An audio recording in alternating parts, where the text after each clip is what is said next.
Hello BCom students, welcome back. तो आज हम करने वाले हैं हमारा लेक्चर नंबर सेकंड स्टार्ट करने वाले कॉस्ट अकाउंटिंग का। तो इससे पहले मैंने lecture number one already upload कर चुका है, जहाँ पे मैंने इंट्रोडक्शन करवाया है और आपको सेम सम नंबर ये थ्री करवाया हुआ है। तो आज मैं सीरीज वाइज चल रहा हूँ, उसके लिए मैं दोबारा आपको ये थर्ड नंबर इस वीडियो में तो करने वाला हूँ। क्लियर? तो ये चैप्टर स्टार्ट हो उससे पहले आप इंट्रोडक्शन वाला ईओक्यू वाला जो मैंने इंट्रोडक्शन दिया है वो आप देख सकते हो, वरना आप डायरेक्टली भी लेक्चर टू देखोगे तो कोई इशू नहीं, आपको समझ में आ जाएगा। क्लियर? तो हमारा लेक्चर नंबर टू स्टार्ट हो रहा है कॉस्ट अकाउंटिंग का, और चैप्टर का नाम है आपका material accounts one.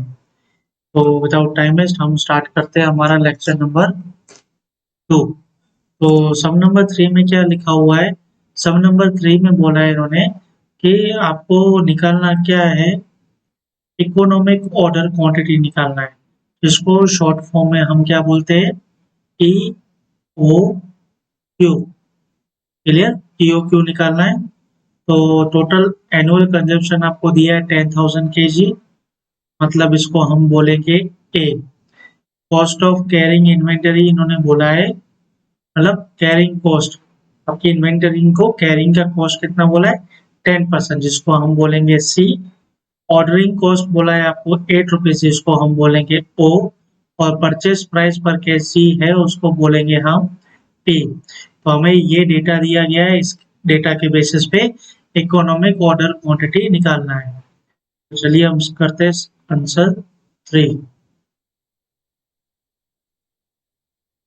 E O Q equals to 2AO divided by CP। आपका अंडर रूट में 2 इंटू एनुअल कंजप्शन आप देखोगे तो 10,000 kg है, और ऑर्डरिंग कॉस्ट है 8। तो ये हो जाएगा आपका 10,000 इंटू 8, डिवाइडेड बाय करेंगे C इंटू P। तो C है आपका 10% और P है आपका 40। तो 10% हो जाएगा 0.40 का। तो बस इसे सॉल्व कर दीजिए, तो आपका आ जाएगा ईओ क्यू। तो 2 इंटू 10,000 इंटू 8, तो 1,60,000 आपका ऊपर का आंसर आया, डिवाइडेड बाय 0.4 का 10% करोगे तो आपका 0.04 आएगा। अब बस इसको डिवाइड करके रूट कर दीजिए, तो 1,60,000 डिवाइड बाय 0.04, आपका करीबन 40 लाख वाला जो आंसर आ रहा है उसका अंडर रूट कर दिया तो 2,000 आंसर आपका आया, 2,000 केजीज। तो ये ईओ क्यू आपका क्या आया, 2,000 केजीज, मतलब हम 2,000 करके ऑर्डर मंगवाएंगे। अब ये आपको चीज अगर विद प्रूफ जाननी हो तो आप मेरा लेक्चर वन देख सकते हो, वरना आपको खाली ईओ क्यू निकालना सीखना है तो ये लेक्चर आपके लिए इनफ है। उसके बाद हम चलते हैं सब नंबर फोर की ओर।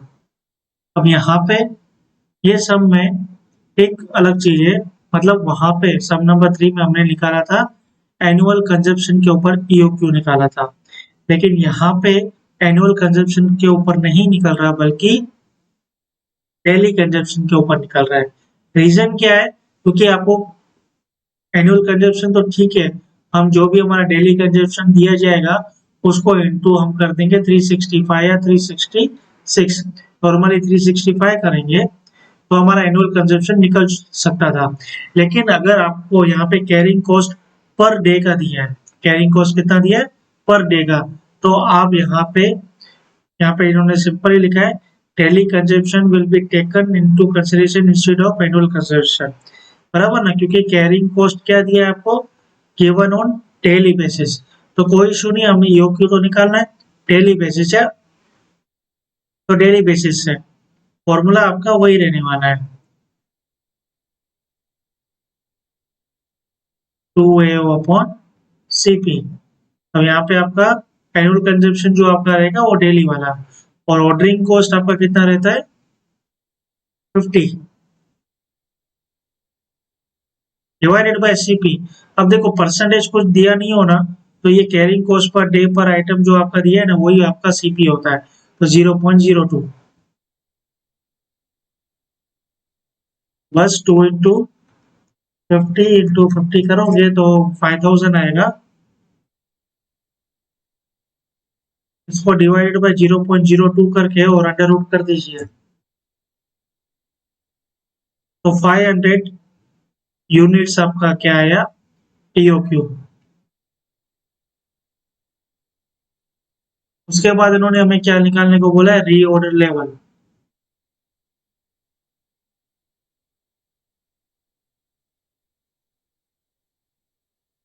हमें क्या बोला है, रीऑर्डर लेवल निकालने को बोला है।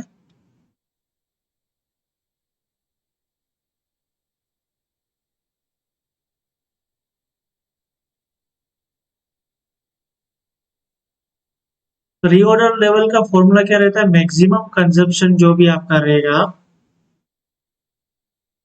Into max delivery time. मतलब आपका मैक्सिमम कंजप्शन जो रहेगा वो तो आपके पास होना चाहिए स्टॉक में, और डिलीवरी टाइम भी आपका जो भी डिलीवरी टाइम रहेगा, कि भाई अगर आपको पता है कि मेरा 30 दिन में ज्यादा से ज्यादा कोई भी स्टॉक आने में मुझे 30 दिन लग जाते हैं, तो मैं वो 30 दिन का स्टॉक तो रखूंगा ना। और मैक्सिमम कंजप्शन जो भी मेरा रहेगा 400, सपोज मेरा 400 मैक्सिमम कंजप्शन है, तो मिनिमम में क्यों, अगर मैक्सिमम हो गया तो इसके लिए मैं मैक्सिमम कंजम्पशन भी मेरे हाथ में रखूंगा, और उसको मैक्सिमम डिलीवरी टाइम वो भी मेरे हाथ में रखूंगा, तो दोनों को मल्टीप्लाई कर दो, तो मैक्सिमम कंजम्पशन आपका कितना रह जाता है, आपका 50 डेली वाला, ठीक है ना। और डिलीवरी टाइम तो यहाँ पे आपको लीड पीरियड दे दिया है 35, तो यही ले लो आप, नहीं तो वरना ये लोग मैक्सिमम टाइम, नॉर्मल टाइम और मिनिमम टाइम देते हैं, पर अब हम यहाँ पे यही ले लेंगे। टोटल 1750 यूनिट, टोटल 1750 यूनिट आपका क्या आ जाता है, रीऑर्डर लेवल। ये रहा, ये हमारा सम नंबर 4 कंप्लीट हुआ। अब हम करेंगे सम नंबर 5।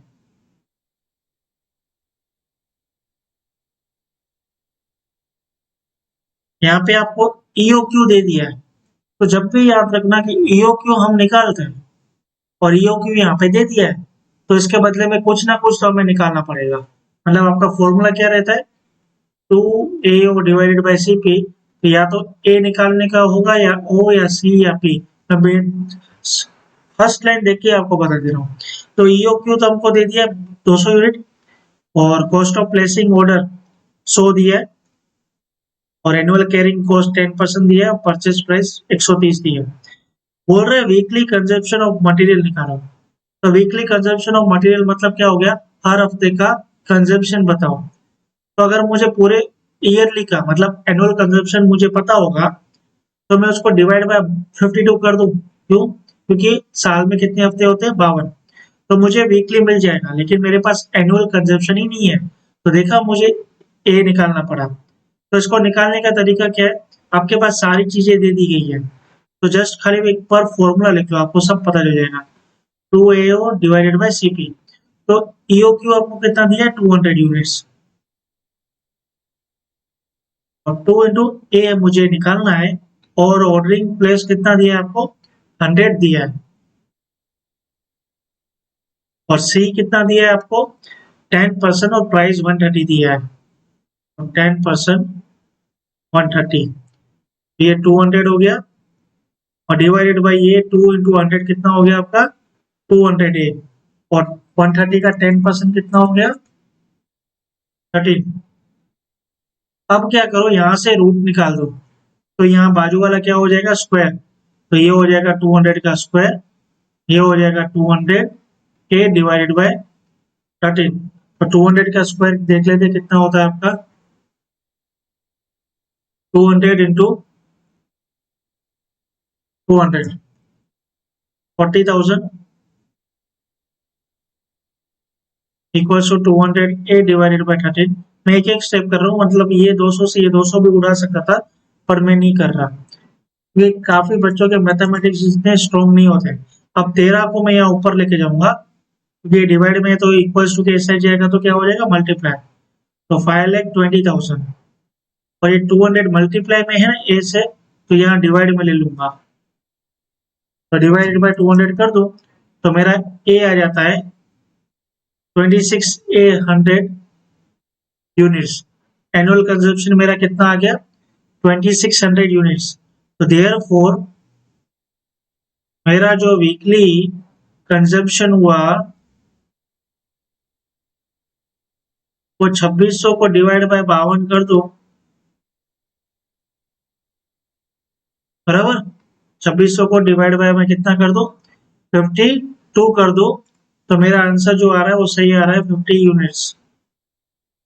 तो मेरा वीकली कंजप्शन कितना हो गया 50 यूनिट्स। अब सेकंड उसने क्या बोला है नंबर ऑफ ऑर्डर्स बताओ। तो नंबर ऑफ ऑर्डर्स के लिए क्या होता है देखो, ईओक्यू क्या होता है आपका, ईओक्यू होता है कि मैं इतना इतना करके माल मंगाऊंगा।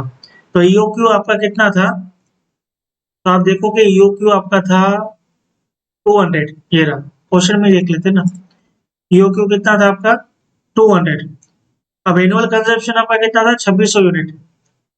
ये आपका एनुअल कंजम्पशन जो भी रहता है उसको अगर डिवाइड कर दोगे ईओक्यू जो आप करके माल मंगाने वाले थे, तो 2600 डिवाइडेड बाय 200, तो कितना आता है आपका 13 आई थिंक। हाँ, तो 13 टाइम्स आप ऑर्डर करोगे। कितने टाइम्स आप ऑर्डर करोगे 13 टाइम्स। तो ये रहा आपका 13 purchase order place item 13 times. Clear. तो हमारा सम नंबर 5 यहाँ पे कंप्लीट होता है। अब हम चलेंगे हमारे सम नंबर 6 पे। सम नंबर 6 में आपको क्या दिया गया है, अब यहाँ पे कुछ अलग है। यहाँ पे हमें ईओक्यू नहीं निकालना है, हमें यहाँ पे निकालना है ordering level, minimum level, maximum level और सेफ्टी स्टॉक। अब ईओक्यू क्या होता है और विद प्रूफ मैंने आपको समझाया था कि ईओक्यू क्यों बेनिफिट है, किसके लिए निकालते हैं, तो वो मैंने लेक्चर 1 में दिखा दिया। अब मैं ये वाले लेक्चर में आपको ordering level, minimum, maximum, safety stock भी कंटिन्यू समझा लेता हूँ, ठीक है ना। तो ऑर्डरिंग क्वांटिटी जो आपका रहता है वो कितना रहता है, चलिए स्टार्ट करते हैं। सबसे पहले समझते हैं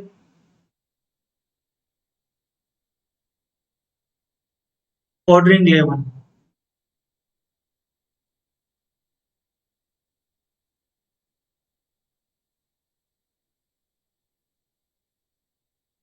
तो ऑर्डरिंग लेवल का फॉर्मूला क्या रहता है, जो हमने सम नंबर आई थिंक 4 में किया था, maximum consumption into max delivery time. तो ये मैक्सिमम कंजम्पशन और मैक्सिमम डिलीवरी टाइम क्यों होता है। ऑर्डरिंग लेवल क्या होता है, मतलब मेरे को ऑर्डर करने का लेवल, कब मुझे ऑर्डर करना चाहिए। तो मेरे पास अगर मेरी डेली कंजम्पशन 50 यूनिट है, तो क्या मैं 40, 30, 20 उसकी राह थोड़ी देखूंगा, कम से कम मेरे को 50 इन हैंड तो रखनी पड़ेगी ना। इसके लिए मैं क्या करूंगा कि जब भी मेरा मैक्सिमम कंजेशन खड़ा होगा 50 यूनिट्स, तब मैं सोच लूंगा कि मेरे को यहाँ पे क्वांटिटी चाहिए, बराबर। और मैक्सिमम डिलीवरी टाइम मतलब क्या होता है कि कोई भी स्टॉक आने में टाइम लगता है, ठीक है ना। तो आपका मैक्सिमम डिलीवरी टाइम जो रहता है, एक तो होता है कि मिनिमम बता देता है कि 3 दिन में आ जाएगा, अगर कुछ ऊपर नीचे हो तो 4 दिन लग सकता है, या ज्यादा से ज्यादा 5। तो मैक्सिमम मेरा यहाँ पे क्या हो जाता है 5। तो मेरा मैक्सिमम कंजप्शन कितना है यहाँ पे आप देखोगे वो 900 यूनिट्स है, और मैक्सिमम डिलीवरी टाइम कितना है 3 to 5 वीक्स, मतलब 5 वीक्स हम ले लेंगे। तो मेरा ऑर्डरिंग लेवल कितना हो जाता है 4500 यूनिट्स का मेरा ऑर्डरिंग लेवल हो जाता है। ये मेरा फर्स्ट ऑर्डरिंग लेवल था। अब सेकंड मैं निकालूंगा मिनिमम लेवल। मिनिमम लेवल क्या हो गया आपका, एक लेवल होता है जहां पे आप समझ लो कि यहाँ पे मेरा स्टॉक है वो बहुत ही मिनिमम लेवल पे है। क्लियर। तो जो भी आपका स्टॉक होगा उसमें से मैक्सिमम हटा दो, तो बाकी जो बचा वो क्या बचा मिनिमम बचा। तो इसका फॉर्मूला क्या है आपका, जो भी आपने ऑर्डरिंग लेवल है आपका उसमें से माइनस कर दो आप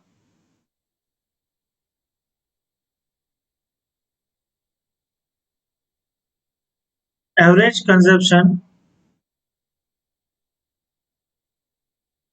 इनटू एवरेज टाइम।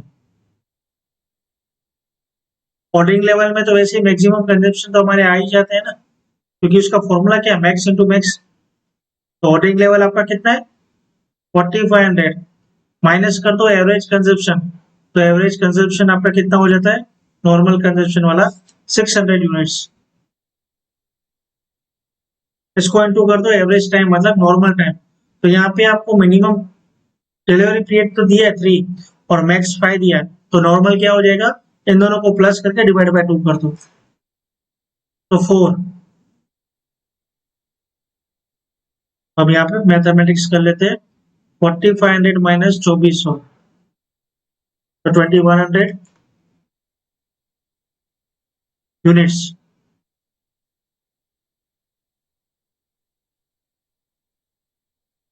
क्लियर। तो ये हमारा मिनिमम लेवल आ चुका है। अब हम निकालेंगे मैक्सिमम लेवल।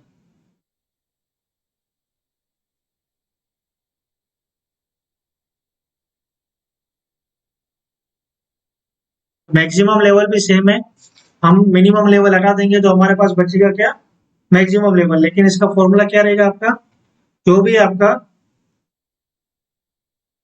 ऑर्डरिंग लेवल होगा उसमें से आप माइनस कर दो minimum consumption into minimum delivery time, फिर जो भी आंसर आएगा उसको फिर माइनस कर दो। तो इसमें आपको क्या करना है, प्लस करना है।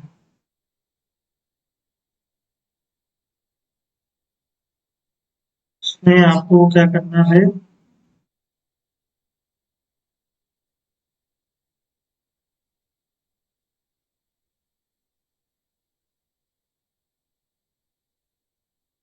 Plus ordering quantity.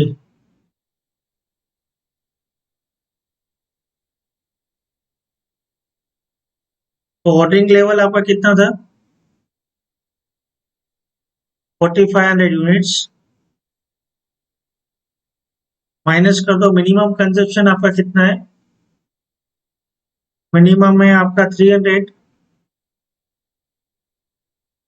Into minimum delivery time आपका 3 हो जाता है, और प्लस आपका ऑर्डरिंग क्वांटिटी कितना है, आपका ऑर्डरिंग क्वांटिटी आपका है 3600 यूनिट्स। तो 4500 माइनस 900 प्लस 3600, 4500 माइनस 900 प्लस 3600, तो 7200 यूनिट्स आपका मैक्सिमम कंजप्शन हो गया।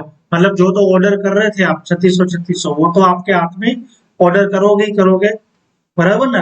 और ऑर्डर करोगे दूसरे ऑर्डरिंग लेवल कि मैं 4500 मेरा यूनिट आता है तो मुझे ऑर्डर करना है, क्लियर। तो 4500 वो और 3600 वो, तो आपका 7200 यूनिट्स आपके हाथ में होते हैं, वो होता है आपका मैक्सिमम लेवल, ठीक है ना, जिसमें से आपके मिनिमम निकल जाता है, क्लियर। तो ये आपका मैक्सिमम लेवल आ चुका है। अभी आप वहां निकालते हैं सेफ्टी स्टॉक। तो सेफ्टी स्टॉक का फॉर्मूला आपका रहेगा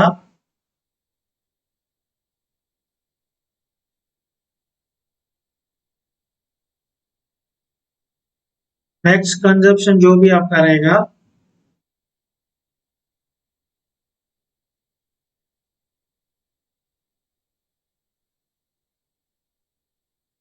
उसको मल्टीप्लाई कर दो मैक्स टाइम आपका जो भी रहेगा डिलीवरी का माइनस एवरेज टाइम। तो मैक्सिमम कंजप्शन आपका रहता है 900 यूनिट्स इंटू मैक्स टाइम आपका 5 और नॉर्मल 4, तो 900 इंटू 1, तो ये आपका आ गया 900 यूनिट्स। तो ये आपका क्या आ जाता है सेफ्टी स्टॉक, यहाँ पे आपका क्या रहता है सेफ्टी रहता है। तो क्लियर, आपको सम नंबर 3, 4, 5 एंड 6 आपको क्लियर करवा दिए। अभी हम मिलते हैं नेक्स्ट वीडियो में न्यू लेक्चर के साथ।